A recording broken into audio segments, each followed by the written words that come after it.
Je rencontre beaucoup dans l'entreprise des gens qui sont soumis très fortement à l'injonction de la parole, puisque nous sommes dans un monde où l'oralité est une façon de briller sur le terrain professionnel.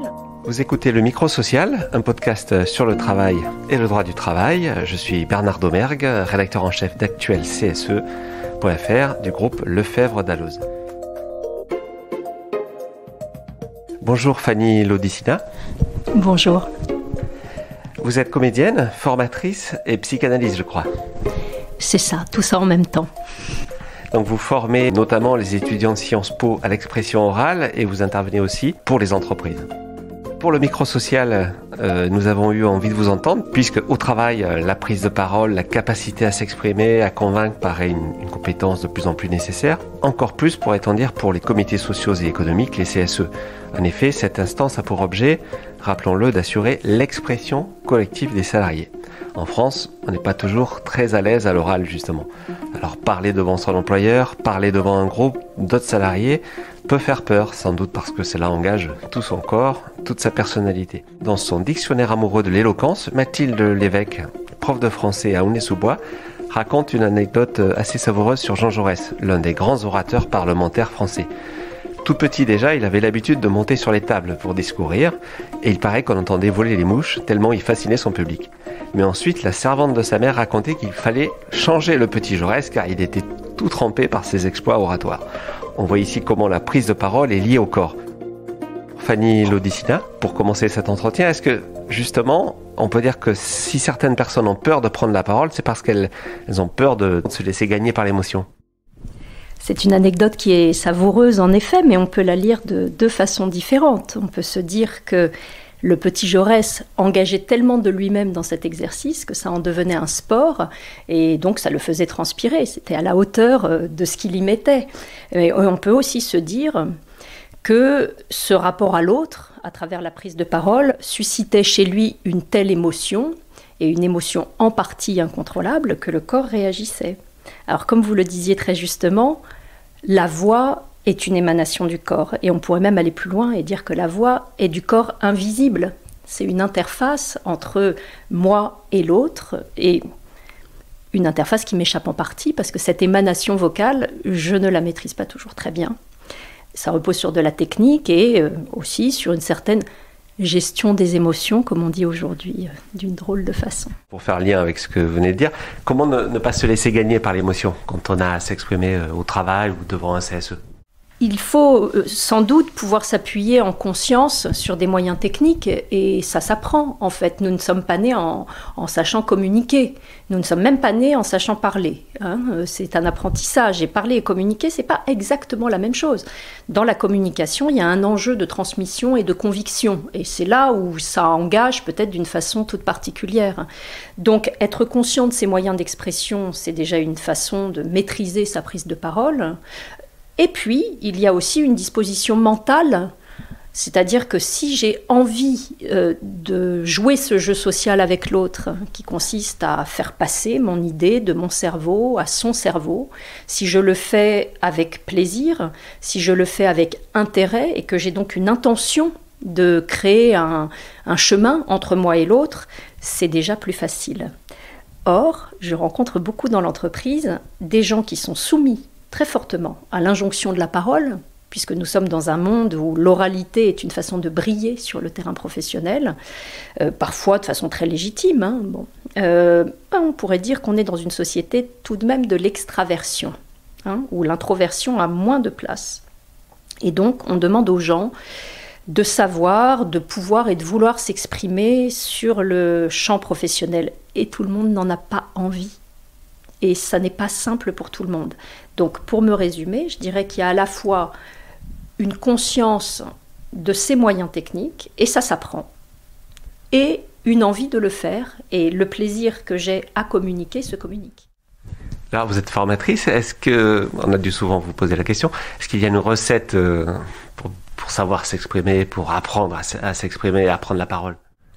Alors, il m'arrive de dire, et vous allez voir que je suis une provocatrice, que dans le fond, on ne devrait pas se former à la prise de parole, mais à la prise de silence. Le secret, c'est aussi de savoir se taire.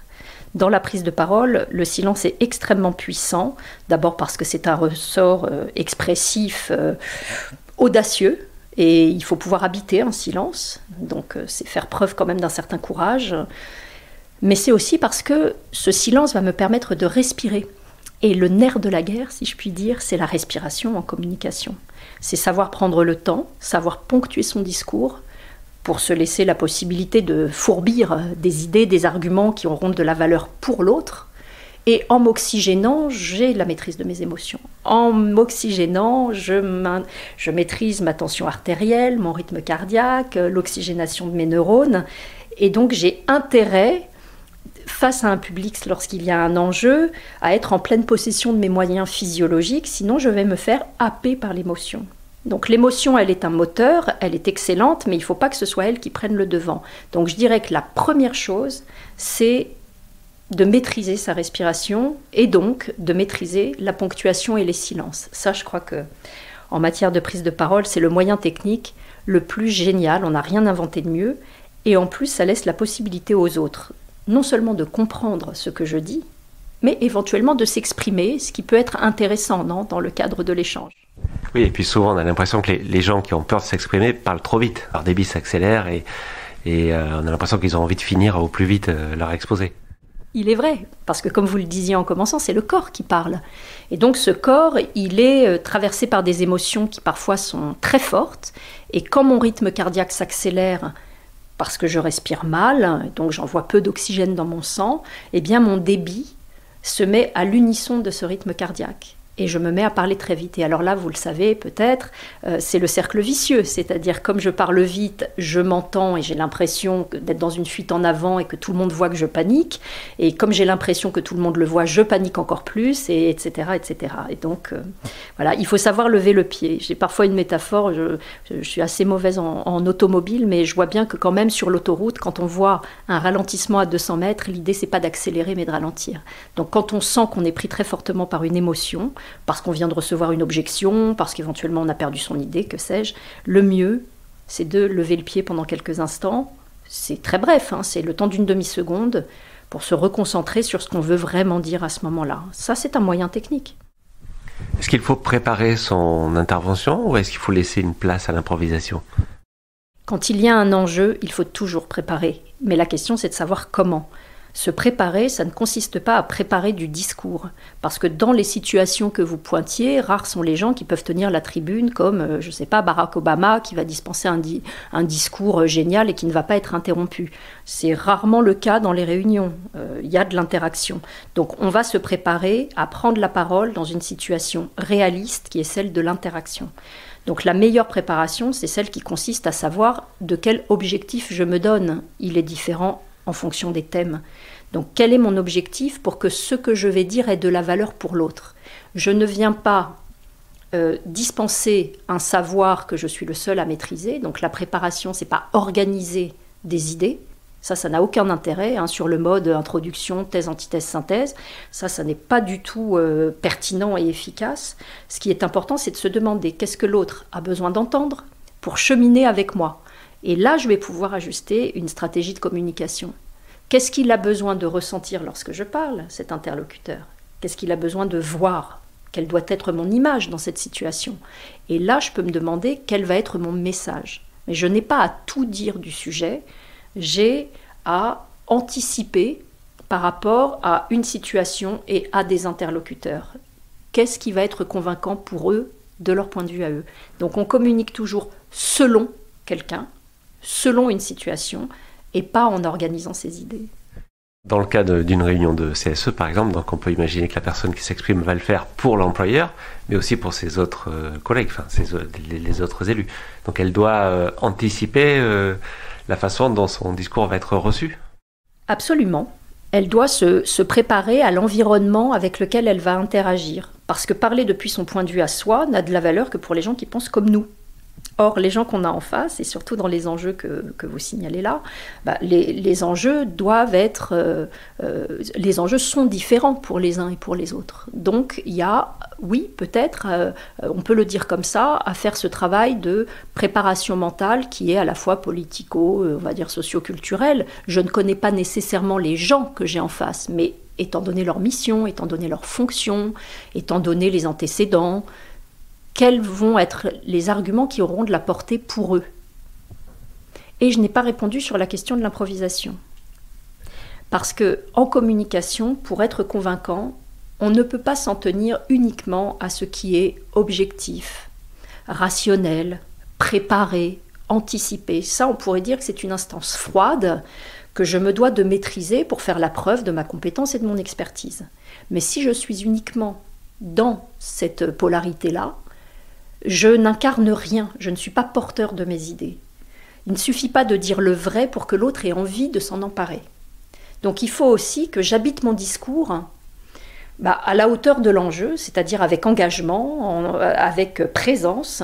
Et pour ça, ça veut dire que je ne peux pas seulement dérouler du contenu. Je dois aussi habiter ce que je raconte. Alors, comment est-ce que je regarde mes différents interlocuteurs ? Comment est-ce que je suis positionnée pour pouvoir rayonner, pour être dans une verticalité qui indique une ouverture au dialogue, par exemple, et pas recroquevillée sur moi-même? Qu'est-ce que je fais de mes mains? Alors ça, c'est la grande question. Mais moi, j'ai envie de vous dire, quand vous êtes avec vos amis et que vous êtes à l'aise, vous ne vous demandez jamais ce que vous faites de vos mains. Vos mains, elles existent indépendamment de vous. Elles viennent illustrer vos propos parce que vous êtes concerné par ce que vous dites et engagé. Donc les mains, ça n'est jamais un problème dès lors qu'on leur fiche la paix. Si on les pose sur la table ou si on commence en les ayant non pas dans les poches mais le long du corps, très vite, lorsqu'on a à cœur de transmettre quelque chose à l'autre, je suis en train de le faire au moment où je vous parle, les mains racontent l'histoire. Donc il n'y a pas à se demander ce qu'on fait de ses mains, il y a juste à ne pas les entraver pour que la gestuelle soit déliée et vienne illustrer, vienne ponctuer ce qu'on est en train de dire. Dans la situation que nous évoquions, celle d'une réunion CSE avec l'employeur, est-ce que, par exemple, dans une réunion préparatoire, un jeu de rôle entre élus peut être intéressant pour favoriser l'expression de certains élus qui ne seraient pas à l'aise avec l'expression orale? Vous voulez dire en amont, en guise de préparation, faire des simulations? Bien sûr, pourquoi pas, absolument. Parce qu'il faut aussi que ça puisse devenir un jeu, et vous parliez d'improvisation, donc on voit qu'on n'est pas loin du théâtre. Oui, bien sûr, il faut que votre contenu soit animé par de la créativité, de l'invention, éventuellement de l'humour, pourquoi pas, enfin une certaine liberté d'être qui va faire que ça devient agréable et intéressant pour l'autre de vous écouter. Donc comme c'est un exercice, et c'est de la technique, plus vous allez vous y entraîner, et plus vous allez peut-être vous rapprocher d'un plaisir à le faire et puis vous préparer un peu comme le sportif qui fait l'entraînement avant de jouer le match. Donc oui, ça a un vrai intérêt, mais à condition de ne pas tout verrouiller. C'est-à-dire ça a de l'intérêt si ça me prépare à prendre la parole dans une situation d'interaction qui par définition n'est pas entièrement prévisible. Donc il faut faire de la place à l'autre et accepter qu'on ne sait pas complètement comment ça va se dérouler. Un responsable syndical que j'ai rencontré récemment me disait qu'il lui vient de la base, qui a monté les échelons on va dire, et qui est aujourd'hui secrétaire confédéral, donc un niveau assez élevé, me disait mais vous savez avant je ne m'exprimais pas comme ça, je ne parlais pas comme ça. Donc, alors j'imagine qu'il voulait dire je n'avais pas ce niveau de langage. Et donc, dans la représentation collective, il y a souvent cette idée qu'il faut arriver à parler d'égal à égal avec l'employeur. Et ça, c'est un travail qui se fait au fur et à mesure, non? Qu'est-ce que vous en pensez? Je pense que la question de la légitimité se pose souvent pour les gens, et plus ils sont juniors dans l'entreprise, et plus cette question se pose. Alors, on pourrait dire que c'est bien compréhensible, si j'ai 30 ans et que j'ai en face de moi un monsieur de 50 ans qui a l'âge d'être mon père, je suis impressionnée, je le trouve imposant, et donc il y a tout un tas de représentations mentales du côté de l'aîné, du cadet, qui se mettent en jeu. On ne pourra pas l'empêcher. Mais je dirais que la légitimité, c'est une posture, hein. C'est ce qu'on s'accorde à soi. Ça n'est pas parce que je m'autorise à prendre la parole que je dénie à l'autre le droit ou la possibilité de le faire. Je peux m'exprimer, je peux transmettre des idées, l'autre a le droit de ne pas être d'accord avec ça. Et on va voir ensuite comment se noue le dialogue pour qu'il soit possible, peut-être pas toujours d'arriver à un terrain commun, mais en tout cas que vous n'ayez pas eu l'impression de vous renier, hein, ou de ne pas être le porte-voix désigné. Donc, quand on a une difficulté de positionnement face à l'interlocuteur, c'est souvent qu'on se pose la question de sa légitimité. La légitimité, c'est soi-même, hein, qui pouvons nous l'accorder. Et ça ne tient pas uniquement à la grande expertise sur le sujet. Je veux dire, on n'a pas besoin d'être l'expert international du sujet pour s'accorder de l'expertise, pour s'accorder de la légitimité, pardon. C'est vraiment une question de posture, c'est s'autoriser à prendre la parole. Mais bien sûr, avec l'âge, peut-être que ça devient plus facile, mais à quel âge? Est-ce qu'il y a un matin où on se réveille en se disant qu'on a confiance en soi? Je crois que la confiance, elle se reconstruit selon les situations à chaque moment de la vie. Il n'y a pas un moment où on dit « Ah bah aujourd'hui j'ai 40 ans, c'est bon, j'ai confiance ». Donc c'est toujours quelque chose à consolider. Merci Fanny Lodicina d'avoir accepté l'invitation du Microsocial, le podcast de Lefebvre Dalloz sur le travail et le droit du travail. Suite de cet entretien dans notre prochain épisode, il y sera question, toujours à propos d'expression orale, de la parole et de la voix des femmes, de la colère et de la situation particulière des visioconférences. À très bientôt.